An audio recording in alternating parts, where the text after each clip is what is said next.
Bismillahirrahmanirrahim. Assalamualaikum warahmatullahi wabarakatuh. Waalaikumsalam. Bapak Ibu yang dirahmati Allah, mengawali silaturahmi kita dan taklim kita pada pagi hari ini, lebih dahulu kita baca selawat kepada Nabi kita Muhammad SAW. Innallaha wa malaikatahu yusholluna 'alan nabi ya ayyuhalladzina amanu shollu 'alaihi wa sallimu taslima. Ya Rasulullah salamun alaik ya Rabbi asyani wa daraji ya Rasul.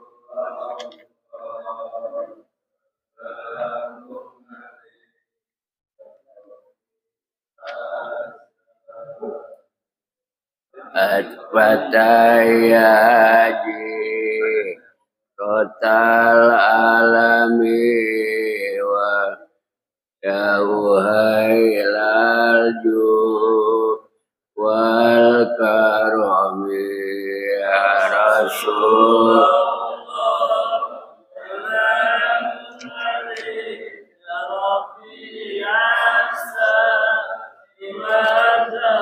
Kullu baitin an tasakinu laisa muhtajan ila syuruji.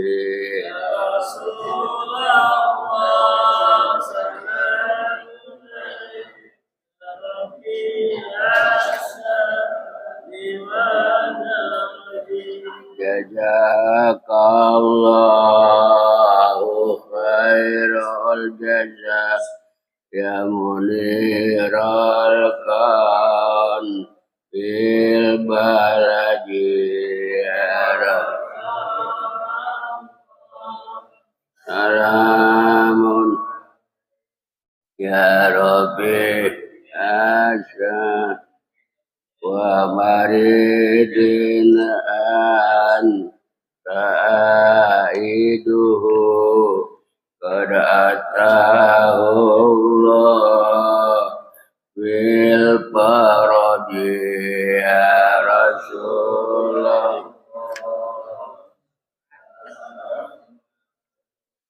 Ya Rabbi Allahumma sholli wa sallim wa barik alaihi. Al-Fatihah ila hadratin Nabi Muhammad sallallahu alaihi wasallam. Allahumma inna nas'aluka wa natawassalu bi nabiyyika Nabi rahmah ya Muhammad ya Rasulullah. Inna natawassalu bika ila rabbi ayyak ya hawaiji bi amridain wal ma'isyatal yawmiyya wassa'laku lal umri dunya wal akhirah wa antukhtim lana bil husya wa taj'al kalimatina takhruju min fahmina bikauni la ilaha illallah Muhammadur Rasulullah. Al-Fatihah. Billahi minasyaitonir rajim. Alhamdulillahi rabbil alamin. Iyyaka na'budu wa iyyaka nasta'in. Shiratal ladzina an'amta 'alaihim ghairil maghdubi 'alaihim waladdallin. Para ibu bapak semua yang berharga, kajian kita melanjuti bulan lalu adalah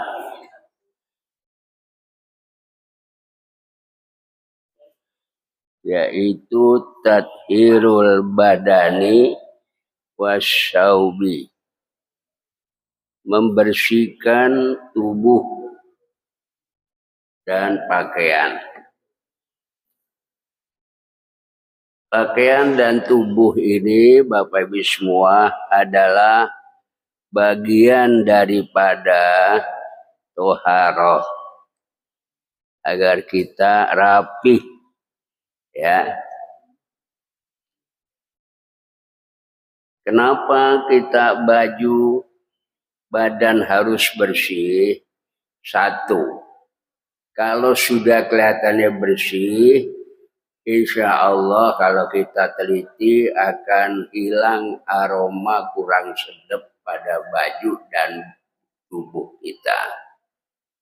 Itu harus bersih. Jadi bersih di sini adalah mandi dahulu, karena kata tathir tanpa mandi nggak bisa suci, nggak bisa bersih.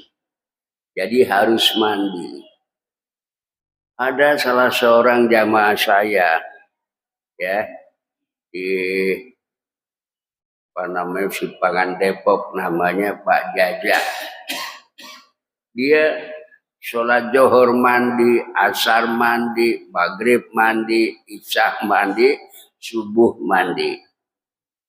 Karena keseringan bininya larang, Pak jangan mandi melulu lah, ntar sakit, kata istri. Dijawab oleh suaminya, Bu, kita kan mau sholat menghadap Allah kudu bersih. Bersih badan, kudu bersih pakaian. Dan pakai parfum. Jadi kalau orang mau bersih diri kan maklum. Dari subuh misalnya sampai ke zuhur kan lama juga itu. Mungkin kita pergi dagang dan lain sebagainya. Itu nanti nggak sedap. Nah, mandi, asar pun begitu. Karena dari zuhur dan asar kita kalau nggak tidur, ya kesana kemari ada debu atau lainnya gitu. Termasuk maghrib, walaupun asar itu jam 3.20. Nungguin maghrib mandi lagi. Jadi ketika dibilang begitu, ya ibu mah cuma bilang supaya jangan sampai bapak ini mandi mulu jadi sakit. Itu. Kata dia, setiap orang bersihin badan, mandi itu jadi sehat, bukan jadi sakit. Logikanya begitu, kata suami. Ya udah dah, kalah nih si istri. Habis ngomong begitu, 4 hari kemudian, kondisi sehat apa, meninggal dia. Meninggal dunia tuh Pak RW, Pak Jaja. Meninggal dia jadi bahan ceritaan suami istrinya. Itu. Bagaimana tuh? Nah, dia mati dalam keadaan suci badan, suci pakaian. Dan dia mau ibadah kepada Allah itu mandi. Karena kan kalau gerah, kita sholat itu kurang khusyuk. Bisa mendatangkan kurang khusyuk. Nah kalau dia mandi adem, maka bisa terjadi khusyuk. Begitu. Pakaian kudu rapih, bersih. Itu memang persyaratan orang mau sholat. Jadi harus dilakukan oleh seorang muslim atau muslimah. Mau sholat zuhur mandi dulu, biar nggak gerah. Begitu. Paling tidak nanti mau maghrib mandi lagi. Supaya nggak gerah. Paling tidak 3 kali lah kita mandi. Pagi subuh, zuhur, sama menjelang maghrib. Itu paling tidak segitu. Nah di sini dikatakan as-saubu wal badanu pakaian dan badan, idza asobat huma najasatun, bila terkena najis apa tubuhnya, apa pakaiannya, lalu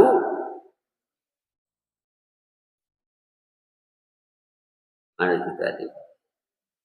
Yajibu ghusluhuma bil ma'i hatta tajula anhuma.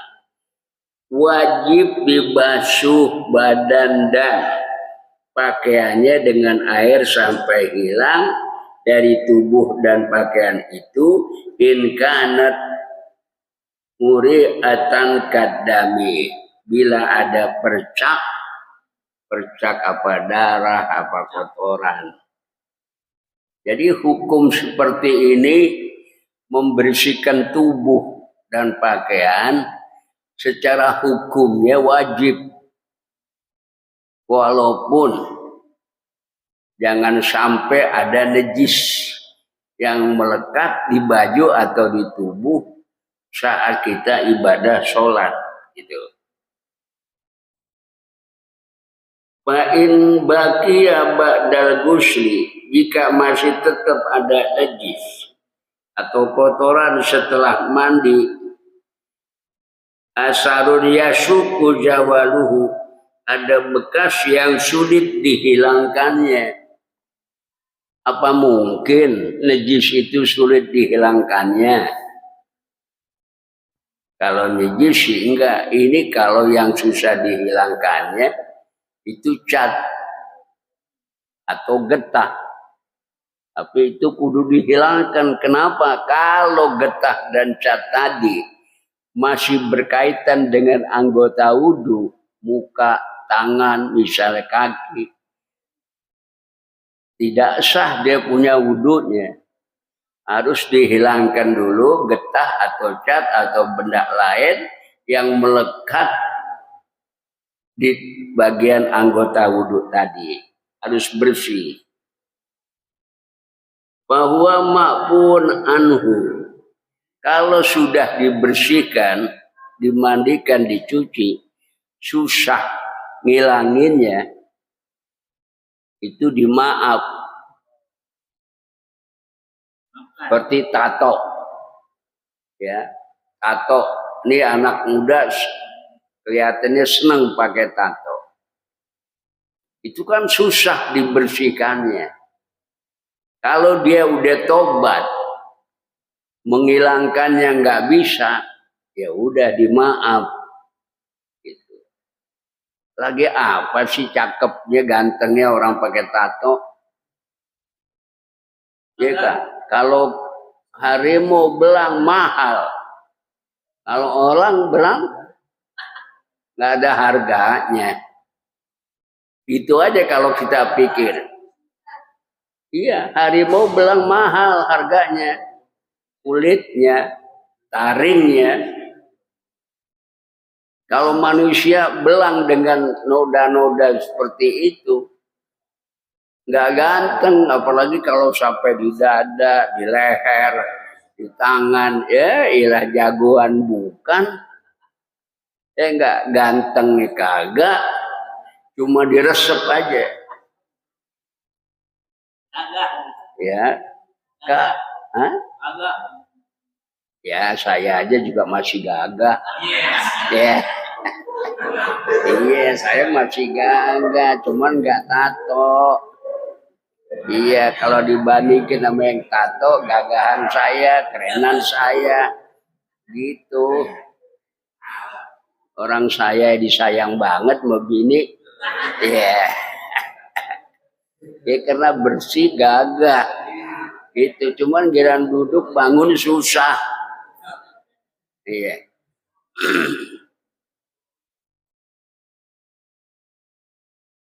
Wa illam takun ma'muri'atan kal bauli, jika tidak ada itu najis yang bisa dilihat, kal bauli seperti air kencing. Ini kencing apa? Kencing bayi Yang belum makan cuma susu apa kencing bayi yang udah makan macam-macam. Kalau bayi udah makan nasi, makan pisang, itu hukumnya sama dengan najisnya orang dewasa. Namanya disebut najis mutawasito. Kalau bayi belum makan kecuali susu emaknya, ibunya, kalau dia kencing, dicepratkan juga udah bersih, udah suci secara hukum. Begitu. Tapi kan ibu-ibu sekarang nggak ada yang punya bayi. Ada. Bapaknya. Ya kalau punya bayi ya bagus. Itu tandanya bini kita teloran. Ibarat ayam teloran. Bagus. Iya. Jadi dia bisa bercanda sama anaknya yang kecil. Kan gitu. Bapaknya juga pulang bisa bercanda sama anaknya. Kalau nggak ada kan, apa yang mau dibercandain? Mau bercanda sama bini udah tua. Nggak sedep. Kan orang laki begitu. Nggak bisa bercanda karena usia bini udah di atas 50. Kalau saya mah masih bisa bercanda. Iya. Masih bisa, cuman saya orangnya bercandanya jarang sekali. Paling saya bercandanya sama orang-orang yang kumpul gitu. Kalau mau bini mah nggak bercanda, cuma main kutik aja sama dia. Ya. Kemudian lagi, Fa'an Asma binti Abi Bakar radhiyallahu anha. Asma binti Abu Bakar, yaitu kakaknya Aisyah, dia mengatakan, ja'ati imra'atun ilan Nabi. Suatu hari datang seorang wanita kepada Nabi. Faqalat, wanita itu mengatakan, ihdana yusibu saubuha min damil haid. Salah seorang kami terkena bajunya darah haid. Darah haid nih perempuan. Kaipanas tasna ubi, bagaimana saya melakukan kalau pakaian itu cuman itu, nggak ada lagi salinan, kena darah haid, boleh nggak dipakai? Kata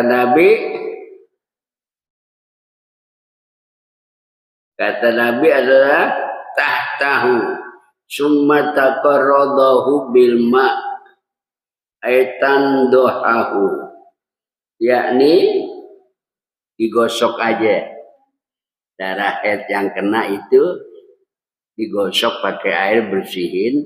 Andai kata susah hilang namanya darah haid, ya itu sumatu solipihi, kalau udah dibasahi digosok masih ada, udah sholat katanya, gak apa-apa karena udah dicuci. Begitu, itu perempuan. Iya. Muttafaqun alaih, hadis Bukhari Muslim. Wa ija asobati najasatu zaila saubil mar'ati, apabila terkena najis pakaian atau baju perempuan yang ngengser. Ngengser itu pakai roknya panjang sampai tanah misalnya. Jadi kalau rumah kita ubin semua, jalanan depan rumah kita ubin, ya ngengser nggak apa-apa, cuman ribet ngangkatnya.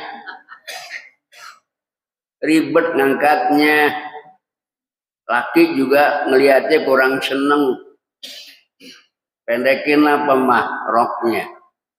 Habis memang begini belinya ya gunting. Jadi yang pantas saja itu perempuan. Jadi yang ngengser itu tathuru at-tathuru tathuruhul ardu. Artinya kalau dia ngengser ada najis lalu terseret kena tanah, maka tanah itu disebut udah bisa membersihkan najisnya. Karena hukum tanah debu wa annat turaba tahiratan, bahwa debu itu hukumnya suci.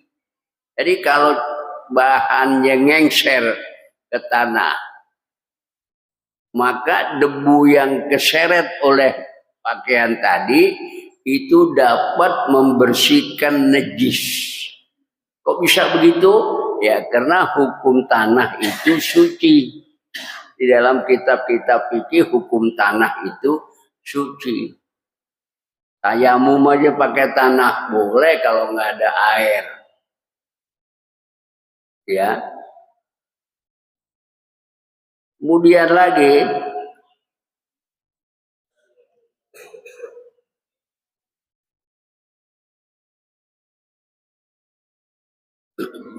lima ruya anna imra'atan, apa yang diriwayatkan bahwa ada seorang perempuan qalat li Ummi Salamah, dia bilang kepada Ummu Salamah radhiyallahu anha, apa bilangnya? Ini utilu jaili, aku panjang, aku punya pakaianku sampai ke tanah. Wa amshi fil makanil qadar, aku lewat di satu tempat yang agak kotor. Faqalat laha, lalu Ummu Salamah bilang, qala Rasulullah, kata Rasul, yadhuruhu ma ba'dahu, itu bisa suci setelah dia terseret kena tanah-tanah, itu bisa suci. Kan kalau kenapa bisa suci? Karena tanah itu hukum dalam syariat suci. Gitu. Rahu Ahmad wa Abu Daud. Wah, ini gara-gara ngendus bakso. Kurang konsen saya.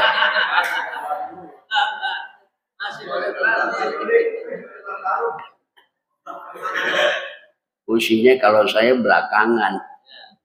Iya, tapi nggak apalah, tinggal minum makan aja. Nah sekarang tanah, ya. Tathilul ardi, bersih, suci hukum tanah. Tathurul ardu ida asobar hanajasatun bisobbil ma'alaiha.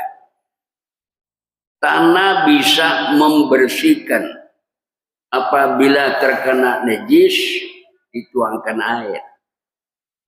Ada lagi yang nanya, oh saya jalan di tepi jalan raya, hujan, terus saya kecepretan air mobil lewat,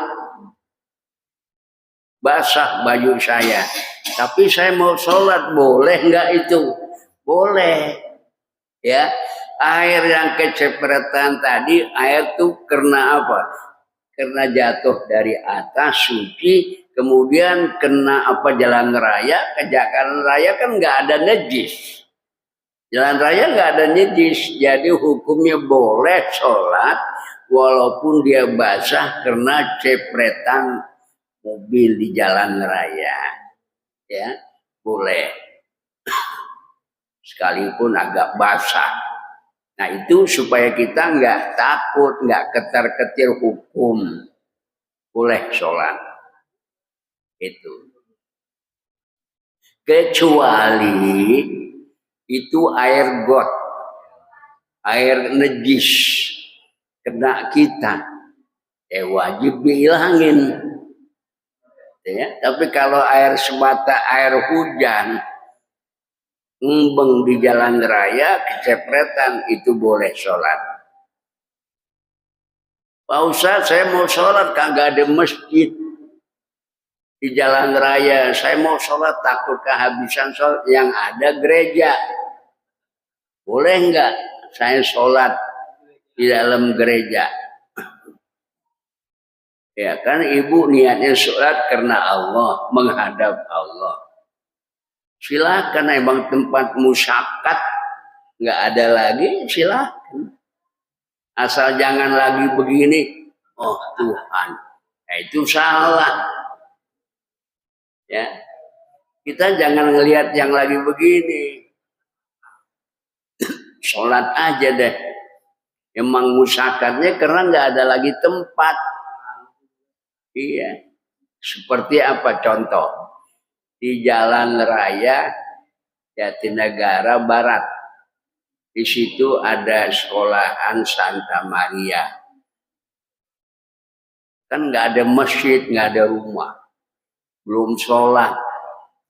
Boleh nggak pas ngadem dari hujan emang di situ, di sekolahan Santa Maria.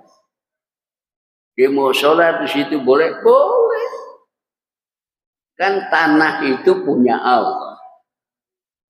Satu. Kedua, di mana saya ada aina mata kuno, di mana saja kamu berada, silakan sholat. Yang penting waktunya ada, udah masuk. Kedua, ngadep kiblat. Tiga, kita suci. Ya. Kemudian berikutnya, mana tuh bilang deh tuh.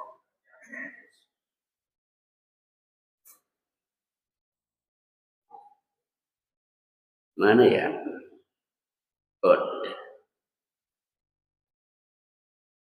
Wa an Abi Sa'id, bahwa Nabi bersabda, "Idza jaa ahadukumul masjidah," bila kamu datang ke salah satu masjid, fal yuqallib na'lahu, hendaklah sandalnya itu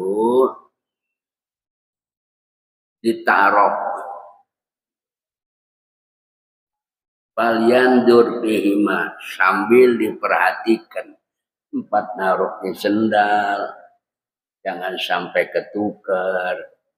Itu harus diperhatikan kalau masuk masjid. Fa'ijaro'ah kubusan, kalau kita melihat sendal itu ada kotoran, falyamsahu bil ard, maka bersihkan sendal itu dengan tanah. Misalnya ada najis di sendal kita, nggak ada air, pakai tanah aja dibersihin. Kaki juga begitu, nggak ada air, pakai tanah aja bersihkan. Karena tanah nggak najis, romannya kotor, tapi dia suci tanah itu. Ya, kelihatannya keruh, kotor. Itu bukan najis, cuma warnanya keruh. Tapi hukumnya dia suci, boleh menggunakan debu untuk membersihkan najis. Tuh, biar paham. Cuman sekarang jarang orang menggunakan debu, mungkin karena belum pernah tahu hukumnya, kedua belum pernah terjadi. Bisa begitu dia. Setelah kita bersihkan dengan tanah, summal yusalli bihima, lalu sholat. Itu yang bersih najis tanah, sholat udah, nggak usah ragu, nggak usah harus pakai air juga. Oh, saya nggak pakai air, nggak sah. Sah. Jadi nggak kudu pakai air, pakai tanah sah. Karena hukum tanah itu suci secara hukum syara.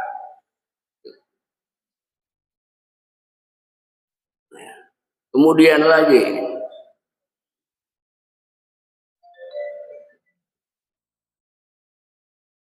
bahwa idut taksurul hajah ilayah, faedahnya banyak hajat, pengen kencing mulu, pengen buang air mulu, misal ada perlu,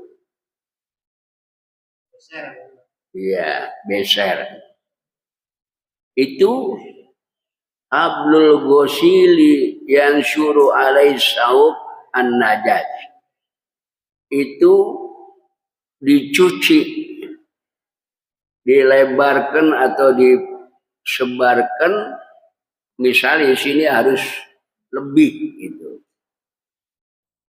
Caranya itu baju yang kena di summa tajappa pahu syamsu awiri. Lalu yang basah tadi dikeringkan oleh sinar matahari atau kena angin. Lama-lama kena angin dia kering. Itu boleh. Ya, boleh. Nggak jadi masalah.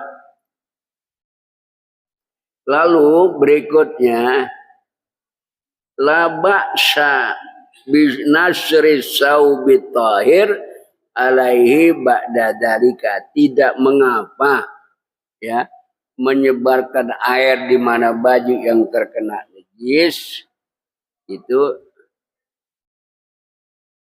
nggak jadi masalah, malah lebih bagus. Bukan artinya, kecuali kencingnya begini nih Pak, dia kencing ngambil airnya pakai tangan itu. Ini sering terjadi, itu kagak sah. Iya, karena yang segini air, berapa sih kadar air yang cuma dipegang digituin? Ini kan najis, jadi dia makin banyak najisnya kena air sedikit tadi. Itu nggak dibenarkan. Tapi saya sering lihat dia gini-gini, terus saya dilipat dimasukin. Dilipat, tahu dilipat, masukin. Itu tidak dibenarkan cara seperti itu. Sekarang buat ibu-ibu nih, tolong didengerin. Ibu-ibu kalau mau istinja atau mau pipis, itu ibu nggak boleh pakaian celana dalam kagak dibuka. Cuma nongkrong nggak dibuka lalu kencing, itu kena cepretan ibu, betis kena cepretan air seni, paha kena, mungkin bagian dalamnya kena. Lalu istinjanya semua pakai gayung, satu gayung, ceret udah. Itu mah alamat banyak dapat siksa kubur. Iya. Tuh ibu-ibu tolong diperhatikan. Jadi cara yang bagus, mau pipis buka dulu semuanya. Tuh bagian dalam, terus angkat rok kita, pipis.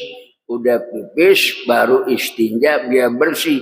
Nggak cukup segayung, 3 gayung dibersihkan juga. Udah bersih baru cuci betisnya, cuci pahanya. Kalau nggak percaya boleh lihat begini teorinya. Rumah kita ada genteng kaca, kena sinar matahari di kamar mandi. Lalu kita pipis, itu kelihatan percikannya ke paha, ke betis, ke tumit, itu kelihatan karena saya udah nyoba. Oh begitu percikan. Jadi kalau orang laki itu kencingnya nongkrong, itu kalau memang tempatnya ramai. Tapi kalau jauh, nggak ada keramaian orang, berdiri boleh nggak? Jadi biar paham nih, kencing berdiri bukan arti disalahkan. Kencing berdiri itu kalau tempatnya banyak orang lalu lalang. Ya, jadi dia harus jongkok gitu. Kalau orang nggak ada, dia berdiri, silahkan karena dia menghindarkan percikan air ke betis, ke paha. Itu. Karena khawatir dia nggak bersihin, dia wudhu, dia sholat, padahal itu masih ada percikan najis. Itulah yang nggak boleh. Hati-hati. Saya minum dulu deh. Yang mau makan ini silahkan makan deh. Ntar keburu adem kurang enak.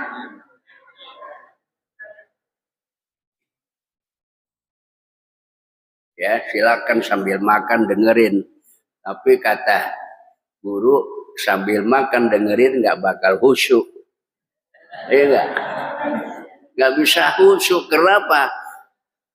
Dari rasa enak gurihnya ini lalu diterangin nggak nyambung.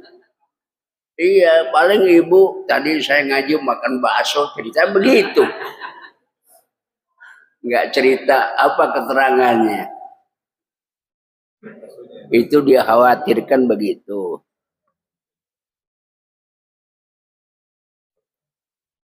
Ya.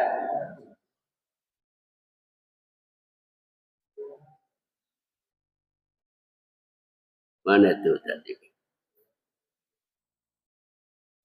Nah, ini keterangannya nih. Jadi saya ulangi lagi. Mohon maaf Ibu, karena saya ini sayang sama orang perempuan.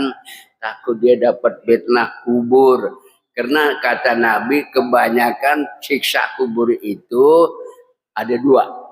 Gibah sama kencing kurang sempurna istinjanya. Itu. Takut. Makanya perempuan itu jangan sampai sholat jalan tapi disiksa. Kan kesian.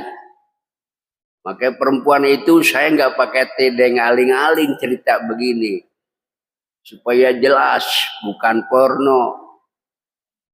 Bukan hal yang nggak pantas. Pantas kalau lagi ngaji belajar gini pantas. Ya. Jadi mulai hari ini buka bagian dalam, angkat lalu pipis. Nanti udah pipis, istinja dulu, baru bersihkan betis, tumit dan paha. Ya, baru pakai lagi bagian dalam. Ini untuk menjaga jangan sampai fitnah kubur itu kena sama kita. Kan Nabi udah bilangin dalam hadis sahih bahwa fitnah kubur satu karena yamsi bin namam. Dia jalan ke sana kemari buat ngadu-ngadu jadi provokator. Yang kedua istinjanya nggak bersih. Nah, itulah. Jadi harus dijabarkan. Kalau orang laki, sekarang orang nanya laki. Pak Ustadz, boleh nggak kencing berdiri? Atau nongkrong yang terbaik? Kalau lalu lalang orang banyak, nongkrong karena nggak ada tempat lagi. Tapi ingat, pakai bawa air aqua. Kalau nggak punya air aqua, tisu. Tisu boleh membantu. Ya, begitu selesai kita ambil tisu, kita tetel-tetel gitu. Ya kalau laki kan gampang netel, kalau perempuan bagaimana netelnya? Ya bisa ditetel aja gitu. Pakai 3 tisu. Bersih udah hukumnya. Gak usah ragu. Karena kita musyakat emang di pinggir jalan, kagak ada air. Kecuali ada toilet tempat umum. Nah ini buat perempuan.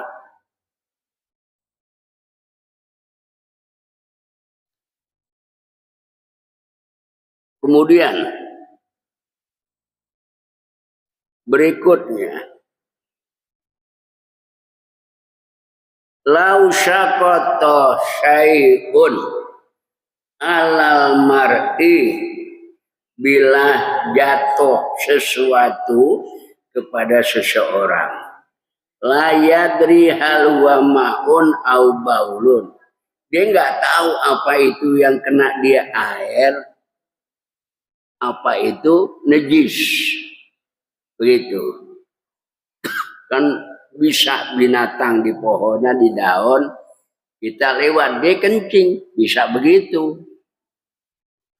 Iya, nggak mungkin air kalau waktu udah tengah hari siang bukan air itu berarti najis. Kecuali pagi-pagi gini hari lewat kesenggol dahan ranting lalu keluar air, itu bukannya najis, itu baru embun. Ya. Berikutnya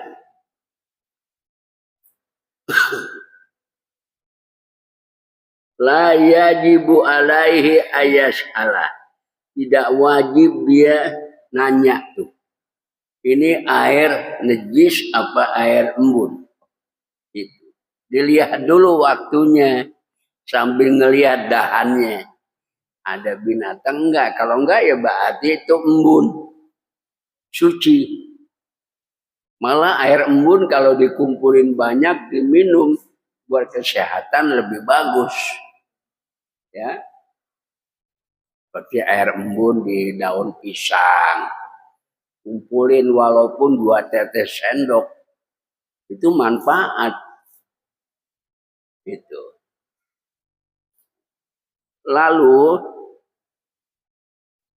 kalau sya'ala lam yajib alal mas'uli ayujibuhu. Andai kata ada orang nanya tidak wajib yang ditanya itu, nggak wajib dijelaskan. Walau alima najisun sekalipun dia tahu itu najis, udah aja bersihin, nggak usah nanya.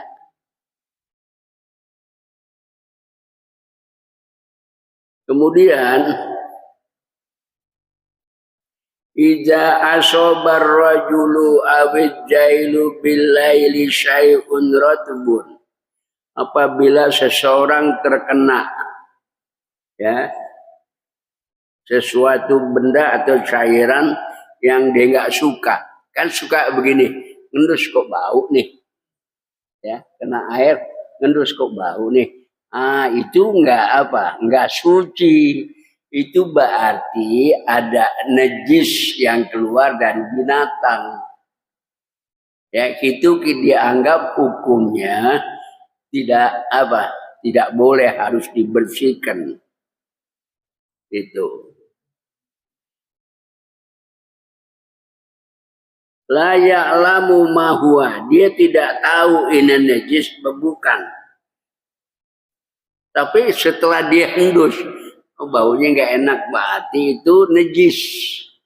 Ya, kalau nggak ada bau, cuman basah, mungkin itu air embun. La yajibu alaihi ayamasyahu, dan tidak wajib dia mengeringkan dengan sinar matahari. Wa yata'arraf ma huwa, hanya dia harus tahu itu. Itu kalau memang nggak bau, nggak najis. Kemudian riwayat Umar radhiyallahu anhu, dia lewat pada satu hari, fasaqata alaihi syai'un min mijab, lalu jatuh sesuatu. Wa ma'au sahibun, dia bawa teman. Dia bilang, ya sahibul mizab ma'uka tahir am najis. Teman, ini air yang kena kamu itu bersih apa najis? Kata Umar, ya sahibil mizab la tukhbirna, jangan kau beritahu saya. Wa mado, udah, artinya nggak usah diomongin. Kita kena nih air netes, kita endus, ya najis, misalnya bau, ini kotoran.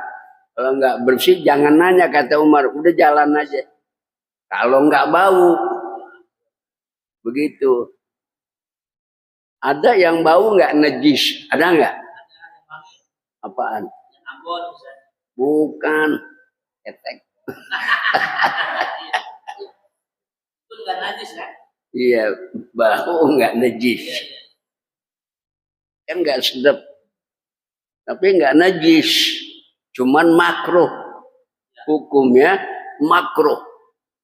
Kalau kita kurang mandi, aroma ini nggak sedap. Mandi. Kalau masih tetap ada sampai pakaiannya ikut nggak sedap, makruh hukumnya. Tuh ingat pakaian, kebersihan badan, terutama bagian ketiak, paha, ya, telinga, itu yang vital buat pergaulan. Jangan sampai udah aroma ketiaknya nggak sedap, terus bajunya ikut kena, kagak diganti. Jangan deh. Itu ada orang yang seperti begitu, ada. Karena dia nggak paham barangkali itu. Ya. Tapi kalau dia nggak ada baju lagi, cuman 2, yang itu juga, lalu dia minta sama saya kasih baju atau kaos, saya kasih. Begitu. Jadi kita nggak boleh nyerca aja, kasih solusi. Oh dia barang cuma 2 baju yang nggak ada lagi, dia mau beliin pakaian, kaos atau baju. Begitu. 2 lah kita beliin. Kaosnya 2. Itu emang tugas saya begitu. Kalau kita suka ngajarin orang kebersihan, ternyata dia nggak bersih karena faktor pakaian yang nggak ada, saya tahu, saya beliin itu. Jadi nggak boleh nyerca, kita diem, harus kasih solusi. Itu yang penting. Kemudian para ibu bapak sekalian, la yajibu ghuslu ma asobahu tinus syawari, tidak wajib mencuci yang kita terkena tanah jalan raya. Itu kecipratan, itu nggak wajib cuci. Kecipratan kita basah, nggak wajib dicuci. Mau sholat terus. Najis enggak najis. Itu keterangannya seperti itu. La yajibu ghuslu ma asobahu tidu syawari, tidak wajib mencuci atau membersihkan yang terkena tanah jalan raya. Karena becek habis hujan. Hukumnya nggak wajib dicuci. Itu biar paham aja. Qala Kumail bin Ziyad, ra'aitu Aliyan radhiyallahu anhu yakhudu tinal matar. Aku melihat Sayyidina Ali, dia membersihkan tanah bekas kena hujan. Tanah bekas kena hujan, kecepretan atau kena tanah air hujan. Summa dakhalal masjid, lalu dia masuk ke masjid. Wasalla, dia sholat, walam yaghsil rijlaihi, dia nggak cuci lagi kakinya, dia nggak cuci, walaupun kakinya kena cipratan, nggak perlu dicuci. Hukumnya dia suci, udah boleh sholat sampai ke situ. Ya, baju kecipratan atau kaki kena cipratan air jalan raya, kita mau sholat lihat masjid, masuk aja ke masjid lalu sholat. Itu udah jelas kan ya, hukumnya begitu. Jadi nggak usah khawatir kalau terjadi musim hujan di daerah kita.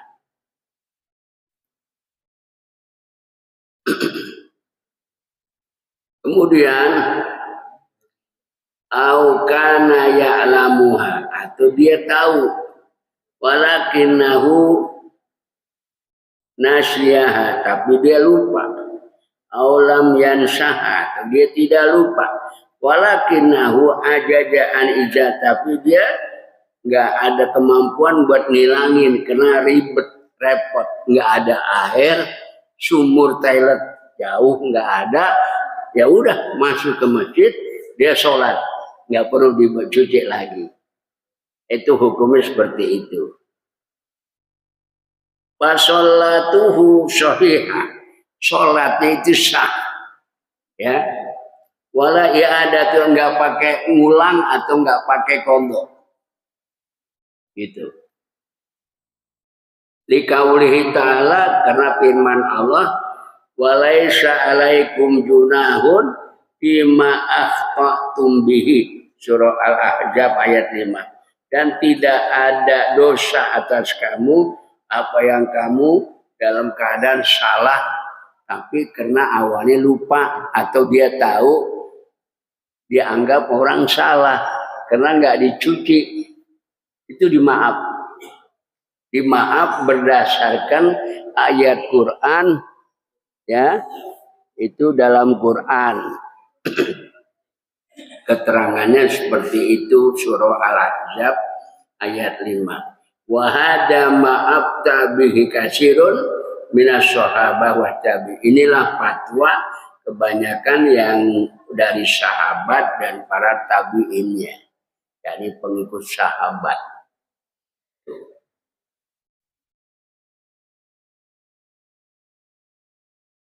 Terakhir, qadha hajat, buang air besar. Liqadil hajah adabun tatalakhasu fi mayat. Bagi orang yang qadha hajat, dia harus mempunyai adab-adab dalam dia berlakukan qadha hajat. Satu, Allah yastahibbu ma fihi ismallah. Kalau kita mau qadha hajat, buang air besar atau kencing, jangan ada sesuatu yang dibawa nama-nama Allah. Misalnya kita taruh di kertas, kita tulis doa, kita kantongin, terus kita pipis. Itu kalau ingat, hindari. Jangan masuk ke WC atau toilet, itu bawa nama Allah, bawa nama Rasul, bawa nama malaikat, atau tulisan Al-Quran. Itu pesan dari Nabi. Illa in khifa alaih dia, kecuali kalau dia takut hilang, dia taruh di sini, dia taruh tempat lain, dia kencing, cuman takut hilang nih, bawa deh. Itu alasan yang membolehkan karena takut hilang, ya, takut hilang.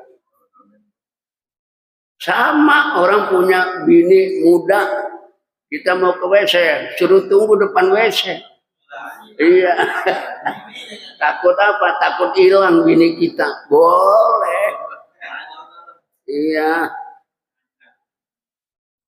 Ya, kalau bini baru kita nikah. Tapi kalau bini udah 60 tahun, tinggalin aja.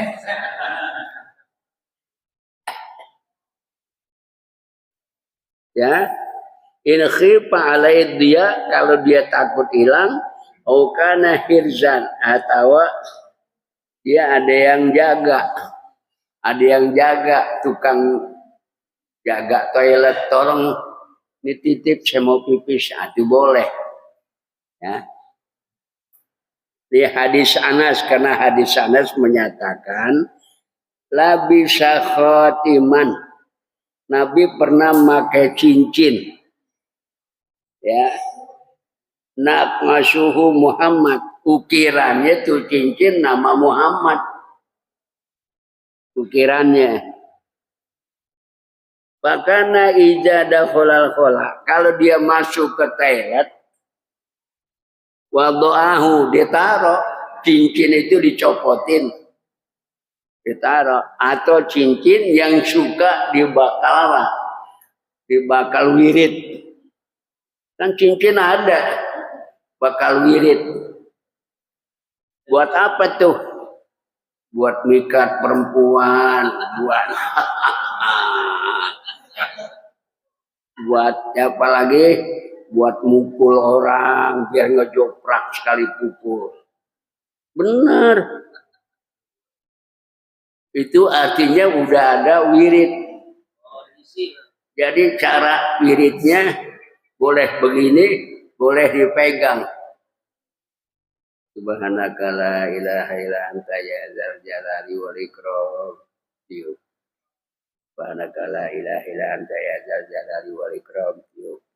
Bilang ya Allah, tolong cincin yang saya gunakan saya ruqyah buat kepentingan saya, gitu aja udah. Cincin yang saya baca ini buat ruqyah, cincin saya untuk kepentingan saya. Gitu. Tiap habis sholat baca amalin, begitu. Pakai dah. Satu saat di luar inian kita ada kejadian, bisa itu. Terus ada lagi kalung yang boleh bakal nyerap penyakit. Ya, kalung apa tuh? Ya, itu ada tulisan Allah di kalungnya. Kita pakai di leher. Kalau memang kita ini mau ke WC, toilet buka. Saya ada nggak pakai, takut saya ke WC lupa. Iya. Lupa. Nanti begitu aku bawa kalung tulisan Allah. Ya, mendingan bawa bini ke WC. Kagak haram. Kalau kalung ada tulisan Allah, kita bawa ke WC. Makanya sampai sekarang saya nggak bawa-bawa, saya taruh aja di rumah. Takut lupa. Kebetulan kemarin-kemarin saya lagi diabetes, suka kencing mulu. Kalau sekarang udah diobatin sama bini, kencingnya kurang. Bini kalau ngobatin saya tuh dijejelin saya. Dipaksa, minum nih. Gitu, minum. Ya sekarang lumayan. Pipisnya kurang. Cuman kalau kurang pipis, baunya ngayang mulu, saya bingung.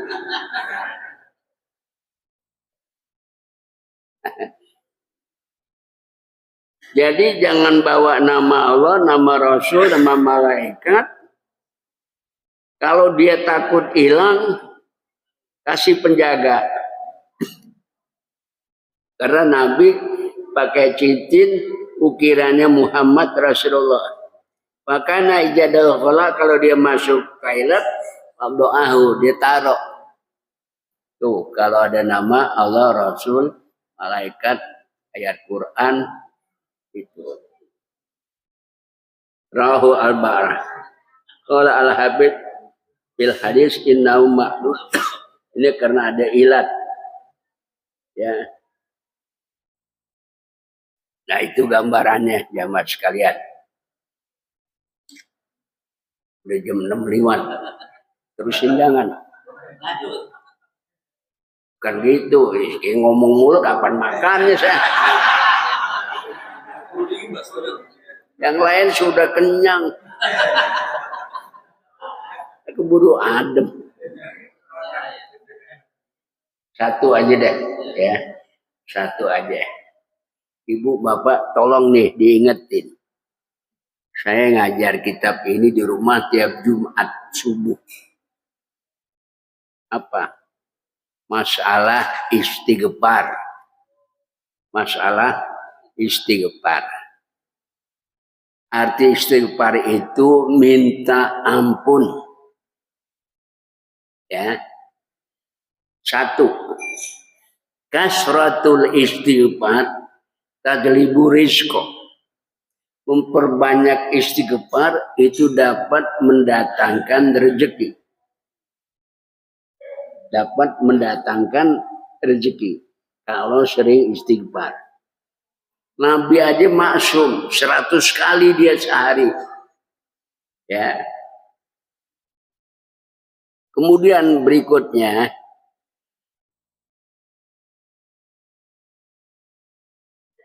Ija sholaitumus subha. Bila kamu habis sholat subuh, faksiru min istighfar. Perbanyaklah menyebut kalimat istighfar. Bagaimana cara nastaghfiruka ya Allah wa natubu ilaik atau astagfirullahaladzim wa atubu ilaik, boleh begitu. Ya. Paman aksyara minhu, siapa yang memperbanyak istighfar, ja'alallahu lahu min kulli ghammin wa hammin farajan. Allah jadikan dengan istighfar tadi setiap kebingungan, kesusahan ada jalan keluarnya. Itu istighfar. Wa rajakahu min haitsu la yahtasib. Allah akan berezeki dari arah yang dia enggak duga. Begitu. Itu boleh Pak istighfar. Terus kata Nabi, al istighfar ya uluz zunubah kama ta'kulun narun atau balyabit. Mengucap istighfar itu dia memakan dosa. Ya, dosa yang ada di tulang, daging, darah, nanah, kulit kita itu dimakan oleh kalimat istighfar. Sebagaimana api makan kayu yang kering. Itu kata Nabi begitu. Jadi kalau punya dosa istighfar, maka kalimat istighfar itu dia diam-diam makanin dosa yang ada di daging, di tulang, di darah, nanah, dia makanin. Makanya paling tidak 100 kali sehari istighfar. Ibu-ibu boleh baca istighfar 100 kali, bapak boleh. Saya melazimkan 100 kali istighfar. Terus la ilaha illallah wahdahu la syarikalah 11 kali. Terus la haula 11 kali. Itu wirid ya, supaya dosa kita ini dimakanin sama istighfar. Itu yang perlu diketahui.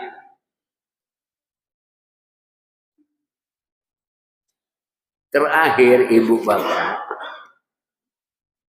ija kasirta dunuba ahadikum, bila dosamu banyak, katanya, bila dosamu banyak. Terus diapain kalau dosa kita banyak? Mana dia tuh, lupa.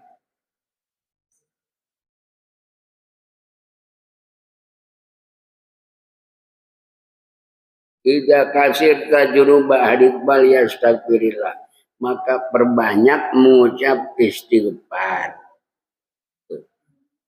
Itu begitu. Istighfar aja dah ibu bapak lajumin biar dosa ya. Karena dosa itu bisa mendatangkan penyakit. Ingat tuh, orang sakit apapun dari mulai yang ringan itu ada dosa yang belum terhapus. Apalagi sakit berat, itu berarti dosanya udah banyak, batas waktunya, timernya udah ditentuin, tapi dia belum istighfar. Bapak harus tahu sama ibu, kita punya dosa nih, itu timernya harus kita cepat-cepat, karena nanti kalau timernya udah Allah tentukan misalnya sebulan, kita lupa, nggak minta ampun, maka kelupaan kita itu menjadi masalah. Kita bisa dikasih fitnah sama Allah, dicoba dengan penyakit. Ya, minjem uang aja pakai timer. Lah iya, berapa lama? 10 bulan. Timernya sampai tanggal 10. Lewat kena denda. Kan begitu. Nah sama, kita dosa nih. Wah, dosanya kecil, batasnya cuman seminggu. Kita udah seminggu belum minta ampun. Itu bunganya ada. Bunga dosa ada. Dikumpulin, lama-lama didiemin banyak. Udah banyak kita belum minta ampun. Allah bilang, wah ini udah 10 bulan nih. Masih belum juga lunas. Dikasih deh cobaan. Penyakit. Udah penyakit baru kita. Hah, hah, ya kayak orang kusut. Ya enggak? Jangan. Buru-buru. Maka itu dosa jangan disimpan lama. Bagaimana cara menyimpannya supaya enggak lama? Setiap kita habis setiap hari istighfar. Sholat subuh istighfar, zuhur istighfar, asar istighfar, maghrib, isya istighfar. Itu berarti kita enggak nyimpen lama dosa. Maklum, orang pada masih muda. Bisa aja berbuat salah. Iya. Bener Pak. Itu kita takut. Paling berat penyakit, stroke. Iya. Stroke itu penyakit lama yang lama sembuhnya bikin miskin, miskin pahala, miskin rezeki. Oh. Iya, itu stroke. Jangan main-main sama stroke. Hati-hati. Makanya istighfar supaya dosa nggak banyak. Ibu-ibu boleh. Karena Nabi yang bilang kebanyakan ibu-ibu itu di neraka. Kesian gini kita di neraka. Nah, cuman solusinya ibu-ibu kudu banyakin sedekah. Itu. Kalau ini mbak saudari ibu-ibu, sedekah ibu-ibu namanya. Iya. Hah? Oh dia. Iya. Tapi kalau besok-besok jangan ginian, nasi kebuli. Iya. Seumur hidup saya pengen nyobain nasi kebuli bikinan orang sini. Ya nasi kebuli kalau keberatan ya secomot aja taruh comot kasih itu aja. Ya secomot kalau nggak itu ya ketan. Oh beli ada duitnya nggak? Oh ada. Kirain nggak ada duitnya. Ya paling ringan ketan sama sambal sama kopi. Mana kopi? Gak ada kopi. Ini udah adem, yang lain udah habis kita adem.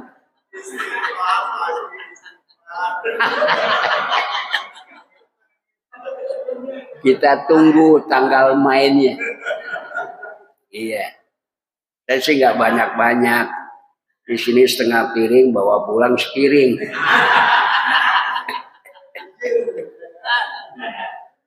Ya, semoga ibu bapak pada sehat. Dihadiri majelis di masjid ini. Saya turut berdoa bersama. Bismillahirrahmanirrahim. Alhamdulillahirabbil alamin. Allahumma sholli ala sayyidina Muhammadin wa ala ali sayyidina Muhammad. Ya Allah, Engkau Tuhan kami, pencipta alam, pemilik alam, pengatur alam, pemberi rahmat alam. Kami iman Engkau sebagai Tuhan dan Nabi Muhammad sebagai Rasul yang terakhir dan Al-Quran sebagai pedoman hidup kami. Ya Allah, ampunilah dosa-dosa kami jika menurut pandangan masih ada di dalam diri kami. Ampuni ya Allah. Jauhkan kami penyakit. Andai kata ada penyakit dengan sebab dosa, tolong cabut, hilangkan dosa itu ya Allah. Kami takut kalau nanti Engkau panggil kami bawa dosa. Ya Allah, mudahkan urusan dunia kami dan akhirat kami. Kirimkan karunia-Mu kepada kami ya Allah, agar kami sejahtera lahir batin, selamat dunia akhirat. Berkati umur usaha dan rezeki, dan mudahkan urusan-urusan kehidupan kami. Ya Allah, alaika tawakkalna wa ilaika anabna wa ilaikal masir. Anta waliyuna fid dunya wal akhirah. tawafana musliman wa alhiqna bisolihin wa sallallahu alaihi Muhammadin wa ala alihi wa sallam walhamdulillahi rabbil alamin. Assalamualaikum warahmatullahi wabarakatuh.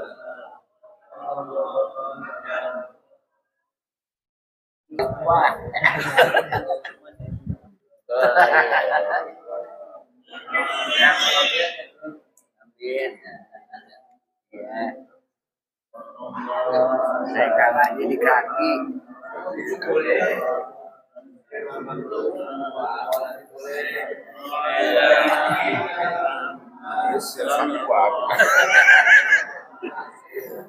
Dia sumsum muda. Muhammad Sallallahu alaihi wasallam. Sallallahu alaihi Sallallahu alaihi wasallam. Salam kopi Joni dari Masjid Al-Aqsa.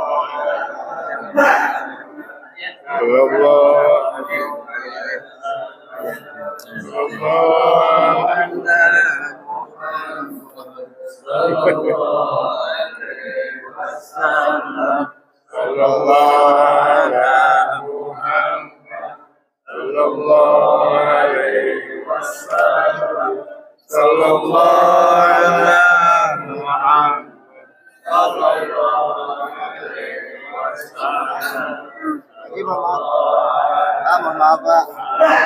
Maaf.